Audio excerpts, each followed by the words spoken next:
अजित पवार गट राष्ट्रवादी पक्षाचं काम जोमानं करण्याबरोबरच पक्ष संघटना मजबूत करण्यासाठी पक्षाची ध्येय धोरणं तळागाळापर्यंत पोहोचवण्यासाठी आपण प्रयत्न करणार आहोत, असं राष्ट्रवादी काँग्रेसचे नूतन शहराध्यक्ष बाळासाहेब देशमुख यांनी पत्रकार परिषदेत सांगितलं।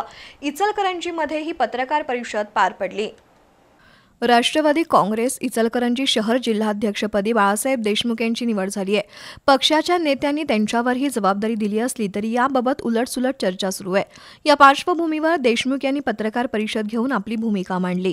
माझी शहराध्यक्ष म्हणून निवड झाली आहे, मात्र या निवडीबाबत उलटसुलट चर्चा सुरू असली तरी पक्षाकडून किंवा वरिष्ठांकडून माझ्या नियुक्तीला स्थगितीबाबतचा आदेश मिळाला नाही। मंत्री हसन मुश्रीफ यांच्या शिफारशीनं माझी रीतसर नियुक्ती झाली असून त्यांचा आदेश डावलून नियुक्ती रद्द होणं शक्य नाही। त्यामुळे भविष्यातही पक्ष संघटना वाढीसाठी प्रामाणिकपणे कामकाज करणार असल्याचं देशमुख यांनी सांगितलं। तर सध्या विधानसभा निवडणूक सुरू असून पक्षाचा प्रतिनिधी हवा म्हणूनच पक्षाच्या शहराध्यक्षांची निवड केली आहे।